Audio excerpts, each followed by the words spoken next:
Representative Pat Ryan just told the Secretary of Defense to resign to his face.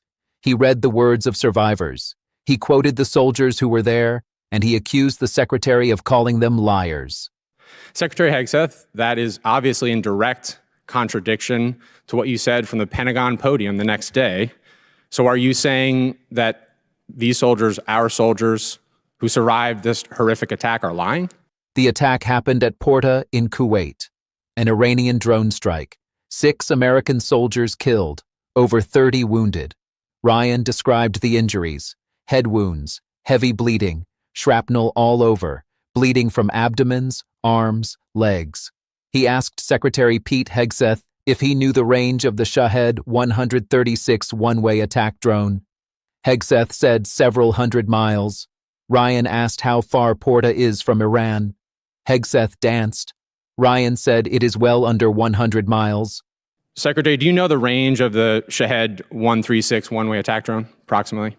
It depends on the variant, but it's got serious distance. Several hundred miles. Mm-hmm. Do you know how far Port Shuaibah is from Iran? Before the war, there was clear intelligence that Porta was high on Iran's target list. Internal analysis said the site was indefensible from aerial attack and should not be used. Yet the administration sent soldiers from the 103rd Sustainment Command there anyway. Ryan asked Hegseth if that was true or false. Hegseth said they took proactive measures to ensure protection. Ryan asked what defenses they had. Survivors said none. No counter-drone capabilities, no counter-rocket systems, no counter-mortar or counter-artillery, not even the basic overhead protection that soldiers had 20 years ago in Iraq. So let's be clear, no counter-drone capabilities, no counter-rocket systems, no counter-mortar or counter-artillery, not even the basic overhead protection that you and I had 20 years ago in Iraq, and now 6 of our soldiers are dead. The next day, Hegseth downplayed the attack. He called it a squirter that squeaked through fortified defenses. Survivors came forward. One told CBS, painting a picture that one squeaked through is a falsehood. Another said the unit was unprepared to provide any defense for itself. It was not a fortified position. Another said the building's protection was about as weak as one gets. Ryan asked Hegseth if these soldiers were lying. Hegseth said Ryan was monologuing falsehoods. Ryan said, "Just because you yell doesn't make you right." It's not a falsehood. We moved 7,500 troops off of the X based on the intel. Stop. Based on the intel. Stop. Reclaiming my time. Because you yell doesn't make you right. Then Representative Pat Fallon took the floor. He thanked Hegseth for focusing the military into a meritocracy. He said he does not want Democratic generals or Republican generals. He wants American generals. He said Hegseth reminds him of George C. Marshall. He asked about Iran's uranium enrichment. Hegseth said 100% of countries that reach 60% enrichment have produced a nuclear weapon. He praised President Trump for having the courage to act. He said Iran's conventional navy is destroyed. Their air force is functionally destroyed. Their command and control is broken. Air Force? Likewise, functionally destroyed. Command and control? It's hard for them. There's a reason why there's a challenge in communicating around a deal is because their command and control is fundamentally broken as far as who's in control and how they communicate. Fallon noted that World War II lasted 1,347 days. Korea lasted 1,290 days. The Iran war has lasted 60 days. The degradation is significant. He said the regime is evil. America can fundamentally reshape the region and the world. Let's watch. Thank you, Mr. Chairman. Head wounds, heavy bleeding, and then just shrapnel all over. So folks are bleeding from their abdomen, bleeding from arms, bleeding from legs. Secretary Hegseth, do you know who said that? I'm not sure I do. It was one of our soldiers describing the devastating Iranian drone strike at Port Shuaibah, March 1st in Kuwait. As you know, 6 of our soldiers killed, over 30 wounded. Secretary, do you know the range of the Shahed 136 one-way attack drone, approximately? It depends on the variant, but it's got serious distance. Several hundred miles. Mm-hmm. Do Do you know how far Port Shuaibah is from Iran? There's a reason why we took extreme measures of force protection, because we understood the proximity challenges. Mr. Chair, I'm going to reclaim my time. It's well under 100 miles. Before the war started, there was clear intelligence that Shuaibah was high on Iran's target list. Internal analysis had said the site was indefensible from aerial attack and should not be used. Yet you sent our soldiers from the 103rd Sustainment Command there anyway. Is that true or false? True or false? Straightforward question. Are you going to give me a chance to answer or just play gotcha? Did you send them there or not? We took proactive measures from the beginning to ensure force protection and defensive posture were maximized across the theater. Let's talk about what defenses they had. Prior to the attack, officers on the ground knew our troops were vulnerable. In fact, they requested additional force protection. Did they receive it? Wherever humanly possible, force protection and counter UAS was always made available. They did not. In fact, when asked to describe the base's defense, one survivor who's come forward from the unit said, quote, I would put it in the none category. From a drone defense capability, none. So let's be clear, no counter-drone capabilities, no counter-rocket systems, no counter-mortar or counter-artillery, not even the basic overhead protection that you and I had 20 years ago in Iraq, and now 6 of our soldiers are dead. The next day, you downplayed the attack. You said it was a squirter that squeaked through fortified defenses. But since then, thankfully, brave survivors have come forward to set the record straight. One of our surviving soldiers told CBS, quote, painting a picture that one squeaked through is a falsehood.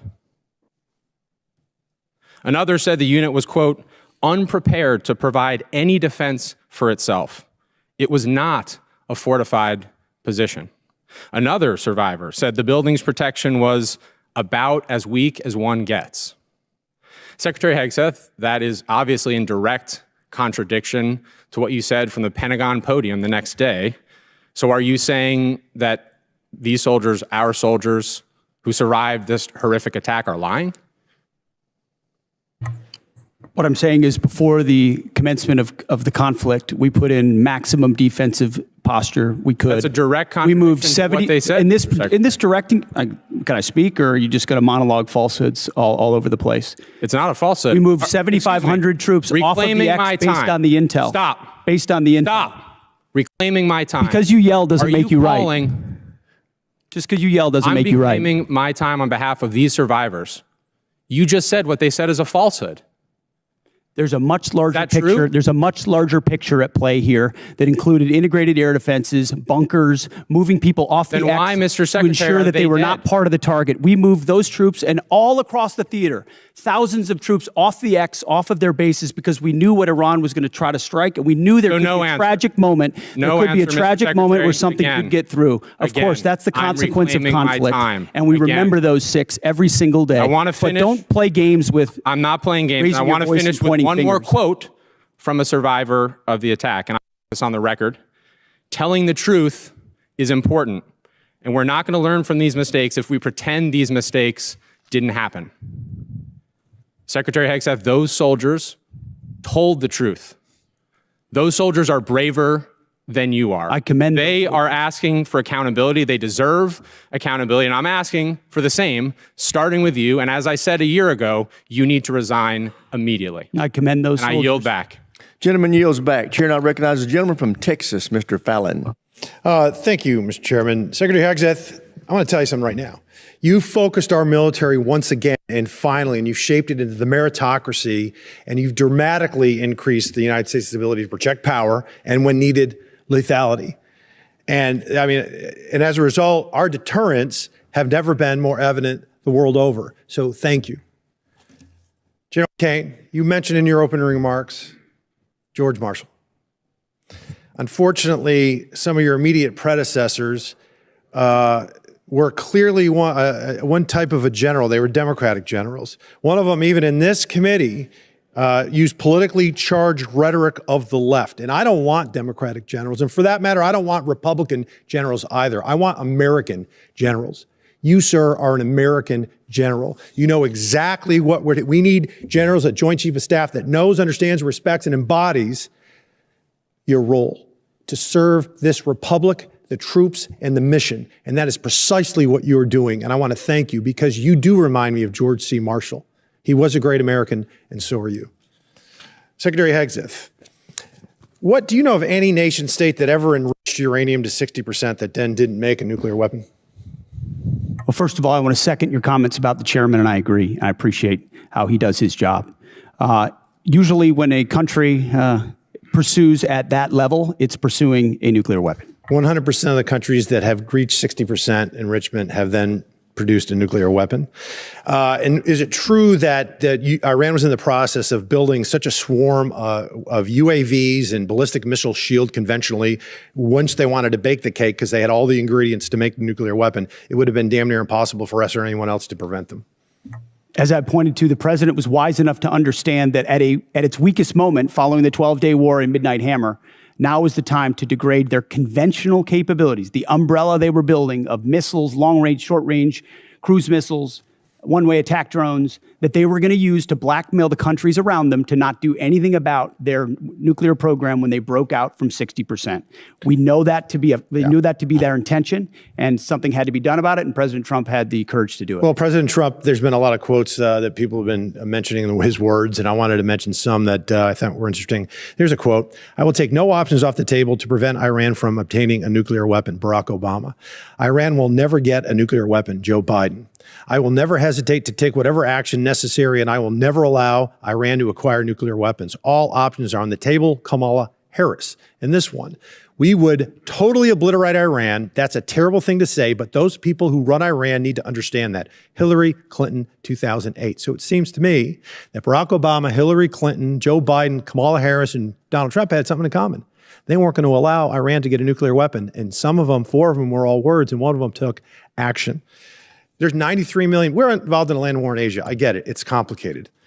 93 million people, much larger than Iraq, but 80% of their country hates their guts. This is a regime that murdered 40,000 of them and gunned them down in the streets. They're responsible for over 600 American deaths. How long was World War II? You have any idea?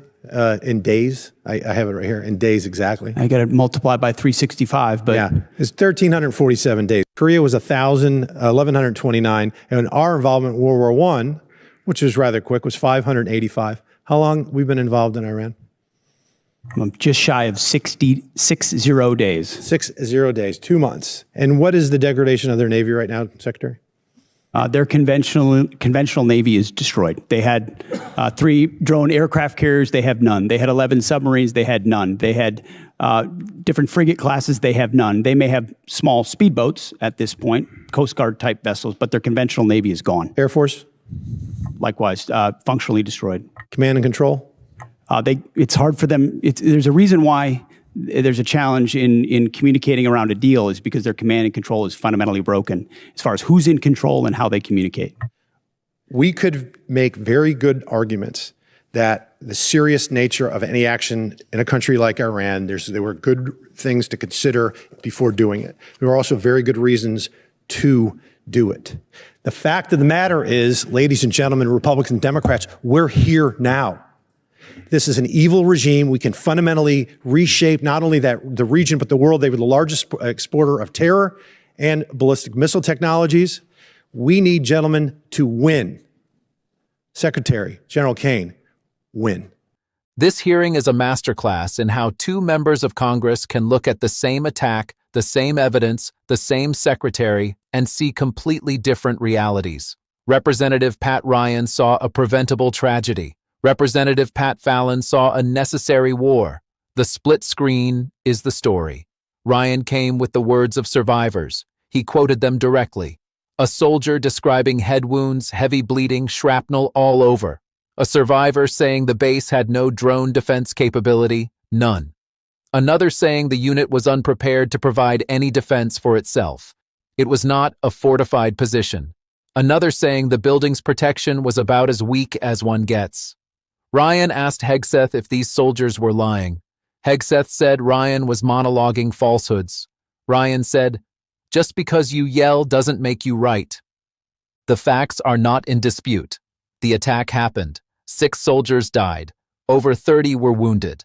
The base had no counter-drone capabilities, no counter-rocket systems, no counter-mortar or counter-artillery, not even the basic overhead protection that soldiers had 20 years ago in Iraq.